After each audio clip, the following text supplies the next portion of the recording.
Bonjour tout le monde. Aujourd'hui, on va voir le dipôle magnétostatique. On va donner quelques exemples. Alors, je prends par exemple la Terre. Devant vous, la Terre. D'un point de vue électromagnétique, je peux considérer la Terre comme quoi? Comme un dipôle magnétostatique, caractérisé bien sûr par un moment magnétique, etc. Un deuxième exemple, un aimant ou bien une matière aimantée. On peut la considérer comme un dipôle magnétostatique à grande distance. Donc, quelle est la définition d'un dipôle magnétostatique, ses propriétés, etc. Ce qu'on va développer dans cette vidéo. Le seul problème que dans cette vidéo, on ne va pas développer des calculs pour trouver le champ magnétique par exemple, pour établir les propriétés. Seulement, on va faire une analogie avec le dipôle électrostatique parce qu'on n'a pas les outils à ce niveau suffisants pour établir ces relations. Donc, on n'a pas la définition de rotationnel, on n'a pas le champ, le potentiel vecteur, etc. Alors, on commence par la définition d'un dipôle magnétique. C'est tout simplement une boucle de courant de dimension négligeable devant la distance d'observation.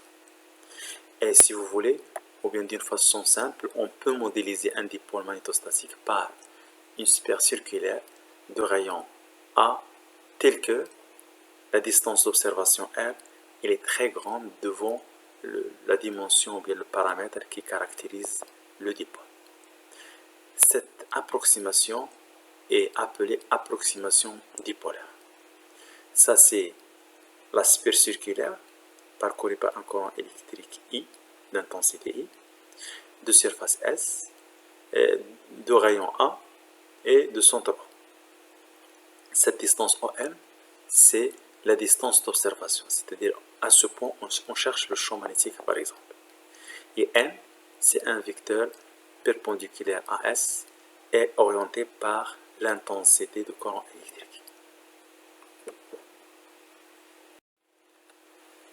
La grandeur la plus importante pour un dipôle magnétique, c'est le moment magnétique. Donc, c'est quoi le moment magnétique? Il est défini par cette relation. M, c'est une grandeur vectorielle qui est égale à I fois S vecteur. Ou bien I fois S suivant N. Avec N, bien sûr, c'est le vecteur qui dirige la surface S. S, c'est la surface de notre sphère circulaire, par exemple. C'est PA carré. Donc, le moment magnétique est dirigé selon le sens du courant électrique dans ce sens. C'est grâce à la main droite, je peux savoir le sens de moment magnétique. Alors, pour l'unité de la norme de moment magnétique, c'est ampère mètre carré. Pour l'ordre de grandeur, par exemple, le moment magnétique terrestre, c'est à l'ordre de 10 à la puissance 23 ampère mètre carré. Pour un aimant usuel, le moment magnétique peut aller de 1 jusqu'à 10, toujours ampère mètre carré. Alors, ce qu'on peut faire à ce niveau, c'est une analogie entre le dipôle électrostatique et le magnétostatique. On n'a pas les outils pour établir l'expression de champ magnétique. Seulement, on va tirer la relation par analogie. Comment? Donc, d'après l'expérience, la carte des lignes de champ d'un dipôle électrostatique et celle d'un dipôle magnétostatique sont données par. En noir, à gauche, c'est la carte des lignes de champ d'un dipôle électrostatique. Et à droite, en rouge, c'est la carte des lignes de champ d'un dipôle magnétostatique. À grande distance, c'est-à-dire on va cacher la zone centrale. À grande distance, on observe que les deux dipôles sont équivalents. C'est-à-dire la carte est presque la même chose pour les deux dipôles.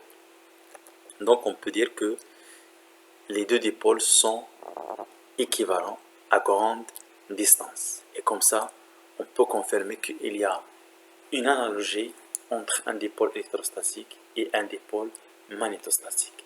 Et on va exploiter toutes les relations qu'on a vues en un dipôle électrostatique, et par analogie, on tire les relations d'un dipôle magnétostatique. Alors, qu'est-ce qu'on va faire pour déduire l'expression de champ magnétique d'un dipôle? On commence par l'expression intrinsèque d'un dipôle électrostatique. Il s'écrit avec cette façon. Et bien sûr, ici, ça, P, c'est le moment dipolaire, et μ0, c'est la permittivité de vie. Alors, un dipôle électrostatique est équivalent à un dipôle magnétostatique. Le champ électrostatique équivalent à un champ magnétostatique. La constante 1 sur epsilon 0 équivalent à μ0. Et le moment dipolaire P équivalent au moment magnétique M. Donc, ce qu'il reste seulement à transformer cette relation par analogie vers une relation de champ magnétostatique qui est égale à B, μ0 sur 4P, 3, M scalaire ER, suivant ER, moins M sur R à la puissance 3. Ça, c'est l'expression intrinsèque de champ magnétostatique créée par un dipôle magnétostatique. Alors, ce qu'il reste, c'est tout simplement une analogie entre l'électrostatique et magnétostatique. Je commence par les sources. Un élément de charge, c'est d de Q, égal à ρ d de taux. L'équivalent de ça, c'est un élément de courant volumique, c'est G d de taux. Une charge élémentaire surfacique sigma d de S, équivalent à un courant surfacique Gs d de S. Et finalement, une charge élémentaire linéaire équivalent à un courant élémentaire linéaire I d de L.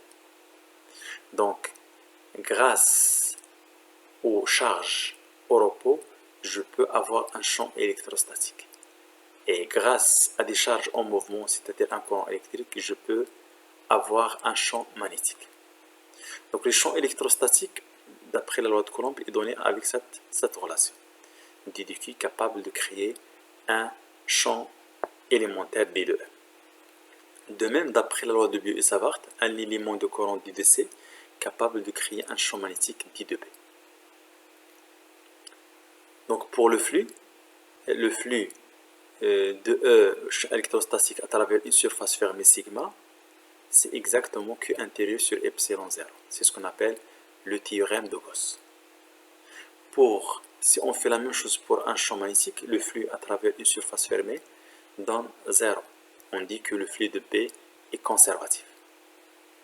Pour la circulation d'un champ électrostatique à travers un contour fermé, ou bien une courbe fermée gamma, c'est 0. Pourquoi? Parce que E c'est moins grade V, au grade de V fois d de L c'est moins d de V, et vous savez que l'intégrale de d de V sur un contour ou bien une courbe fermée, c'est 0.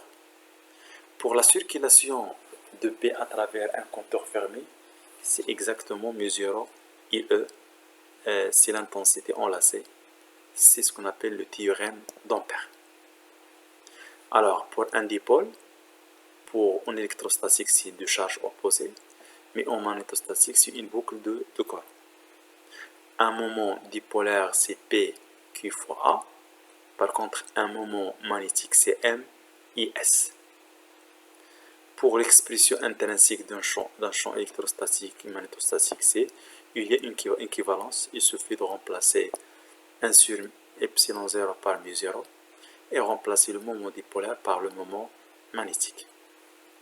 Il reste l'interaction entre le moment et un champ extérieur. Pour l'électrostatique, l'interaction se fait entre le moment dipolaire et un champ extérieur, et ça va donner une énergie potentielle s'écrit avec cette façon. L'interaction entre le moment magnétique et un champ extérieur donne une énergie potentielle EP s'est créée avec cette façon. Donc voilà, c'est la fin de cette vidéo. Merci de votre attention et bon courage.